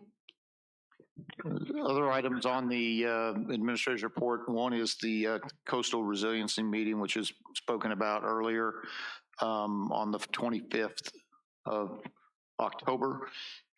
My staff and I will meet and we'll talk about what kind of funding projects we might have the ability to get considered. I know with the most recent flooding incidents and high water that we did run into, that's going to be something that we definitely will want to pay attention to. I know that there are people that have had private related concerns, and there is a category that those folks can qualify for some funding to do some improvements to their property. I believe that that was mentioned at the meeting. And so one of the things that we'll do is work with some of those folks is making sure that they're getting the answers that they need to get through the Coastal Resiliency Program officials. COVID update, believe you have that at your desks. We've obviously seen some good things with, the current active cases are 109, kind of holding steady there. There were 6 new cases in King George County. The positivity rate has gone significantly down. It's now sitting at 7.5. So we're below the Rappahannock Area Health District's number of 9.5. One of the more, positive things that obviously this is showing in this report is that our transmission level has moved to a moderate level, and we were at substantial at one time. We still continue to meet as a staff.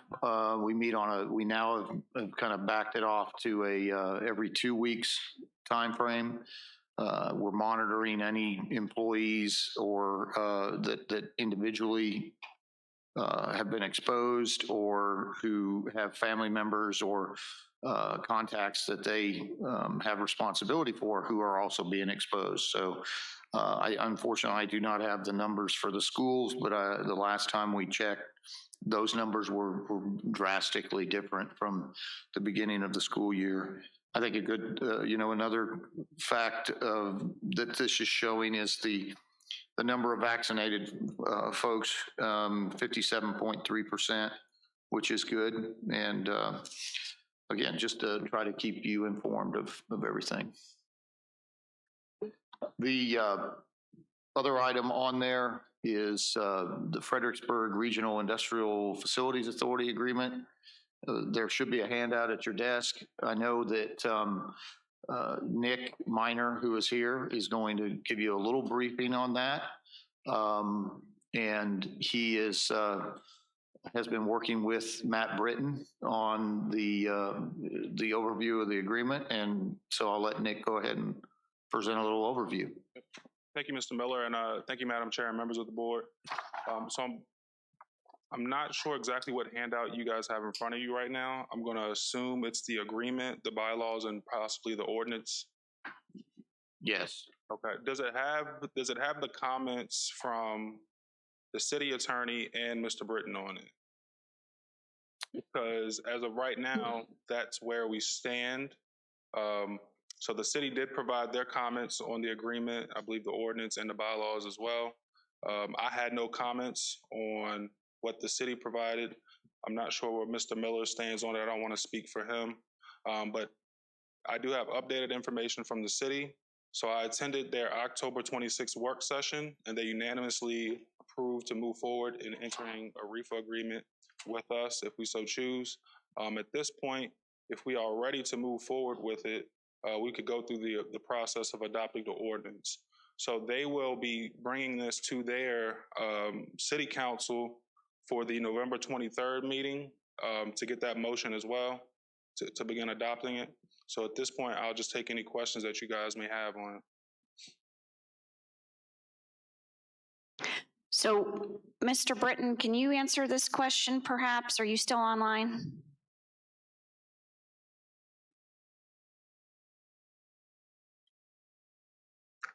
So, Mr. Miller, do you know if this version that we've been presented, this reflects the back and forth? Because I know I was copied on an email that it went to Fredericksburg City Attorney, and then it went to Mr. Britton, and it was coming back to us, and that you were going to bring it to us. So is this Right, this is, to my knowledge, this is the final document that Mr. Britton gave based on the work that Nick and Mr. Britton had on this, which I assume would include the latest revisions from the city of Fredericksburg. Is that correct? That's correct.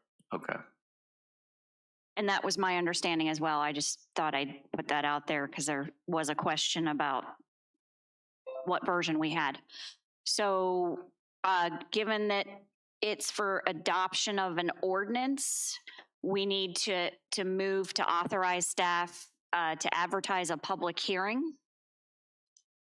I move to authorize staff to advertise a public hearing for the RFP agreement with Fredericksburg. Second. Any further discussion? All those in favor say aye. Aye. Aye. Chair votes aye, motion carries. We can put this on the December 7th meeting. I mean, I don't think that, I mean, since most of the work is done.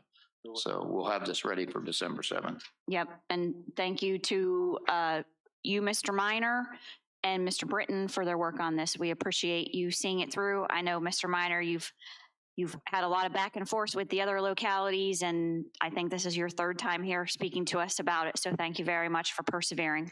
I think it could be a useful tool, you know, particularly given our regional economic development initiatives. Thank you. Mr. Thank you. Yes, sir. Mr. Miller? Thank you. I would ask Chief Moody to come up if he could, and we're going to tell you about proposal for the new Dahlgren fire station. As Ms. Hart said, there's good news and there's bad news. But I'll let Mr. or Chief Moody tell us, and then would you just want to stay up for the item that deals with the Birchwood Power? Yeah, yes, sir. Implosion? Yeah, absolutely. So, Madam Chair, members of the board, just an update on the Dahlgren Fire Station. As you know, our big dilemma that we've had over the past decade has been finding a suitable and proper location in the Dahlgren area. And it not only just for having enough land, but having the right piece of property to strategically do the critical mission that our department does. We have looked at, I think the last time I counted was roughly about 15 different parcels of land over the past 13 years.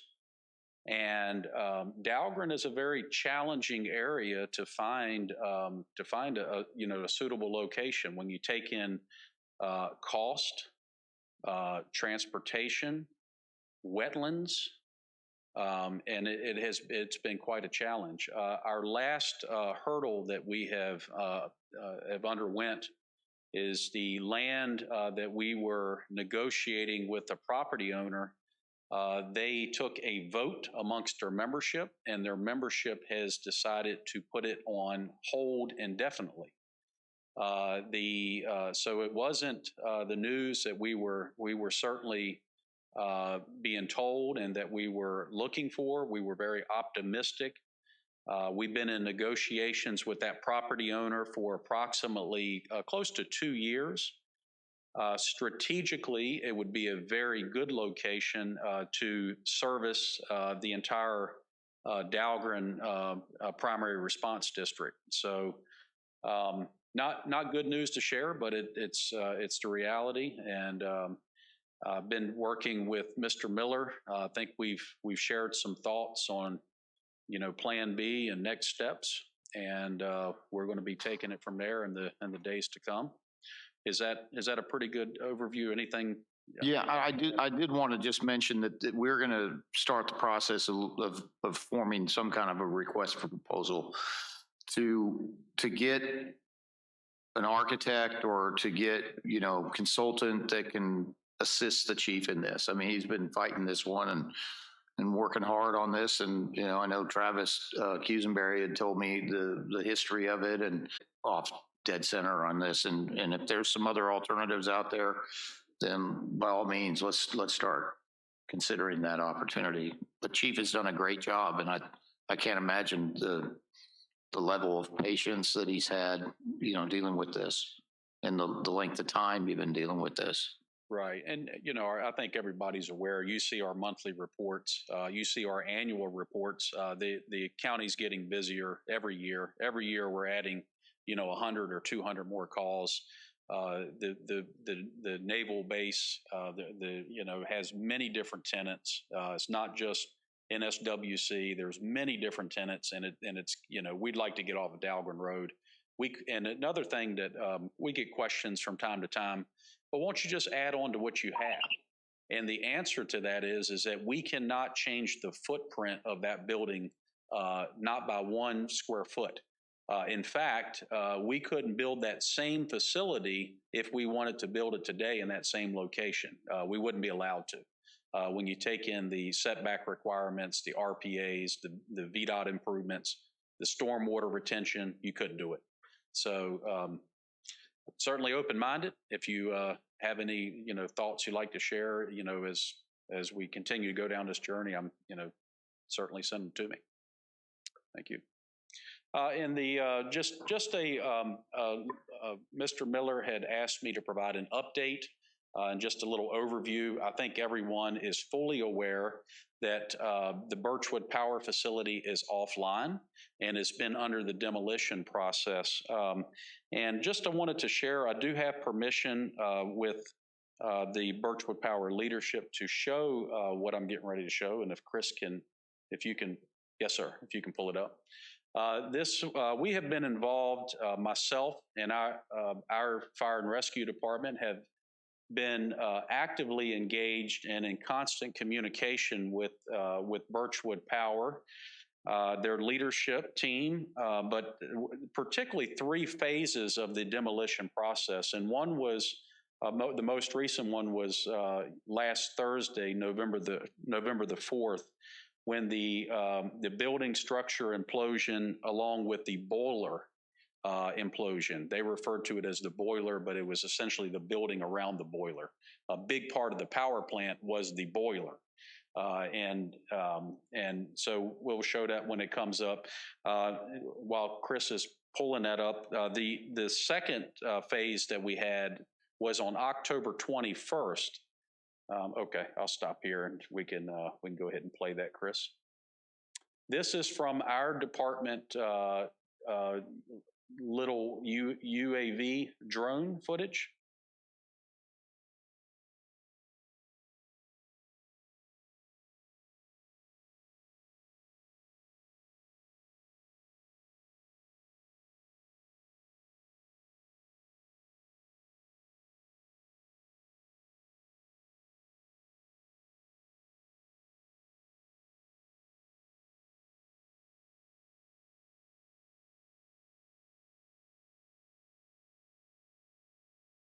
And just to mention, as that is being shown, 30 seconds of progress there actually is months of planning.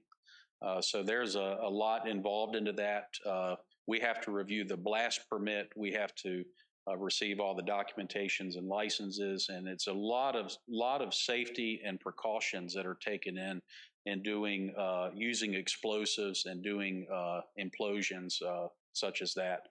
The dust cloud, the winds were blowing to the southwest that day, which is pretty unusual, but you can see that was probably about 10, 15 minutes after, about 10 minutes after the implosion. But they went over the Rappahannock River.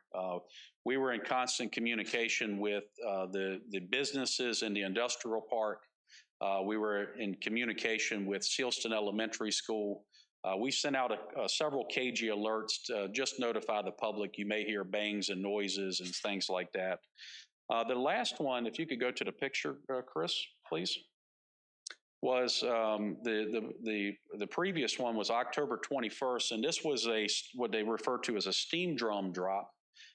This is one that we were in communication with, and the picture is very deceiving. This cylinder is about as long as this room. It's 9 stories high, and it weighs 138 tons. And that had to be dropped and couldn't be, Chris, I don't know if you can scroll up or zoom out, or, yeah, that would work. So the steam drum was actually, this piece right here, looking at it from ground level, and it goes up around here. But this is about as long as this room, as I said, 138 tons, 9 stories in the air. And so that had to come down, and there had to be a lot of precautions taken in place for that. And then the first demolition part was the chimney stack on June 24th. I think everybody's fully aware of that. And, you know, reviewing safety plans and procedures, I can tell you I've worked with Birchwood Power for many, many years. They have always pride themselves in having and taking safety very, very seriously. And certainly they have some future plans for the site and what they're looking to do. And they're working with the county and the state and everyone on that. But this has been a good participation and partnership with them, and you know, looking to hopefully continue that. And if there's any questions, I'm happy to answer it. Mr. Stonehill, did you have any questions?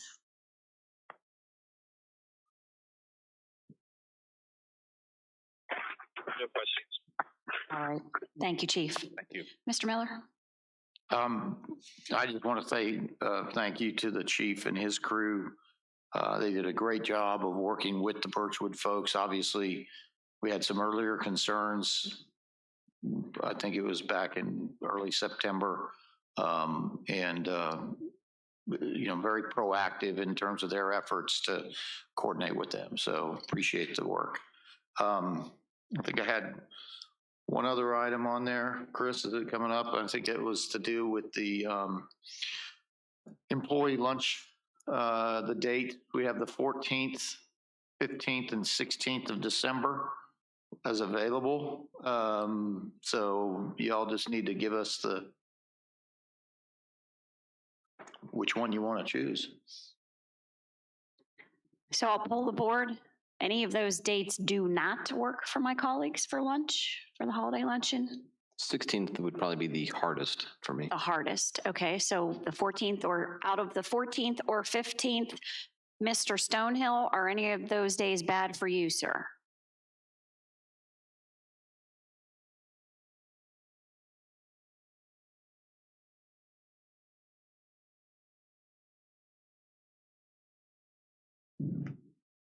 Mr. Stonehill, can you still hear us? Is he on?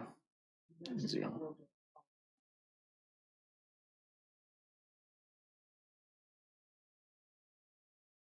Well, certainly. So it looks like the 14th or 15th, and then if you get something back from him saying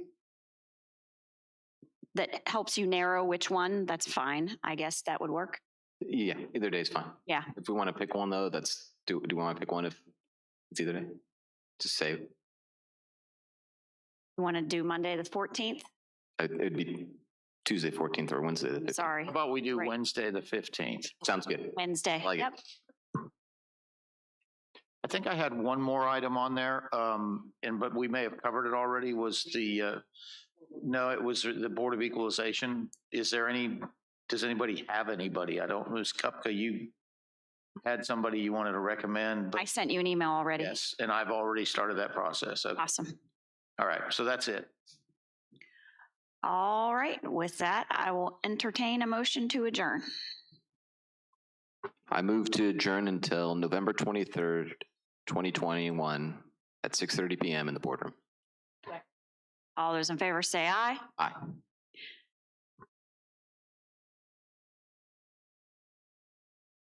Chair votes aye. Motion carries. We are adjourned.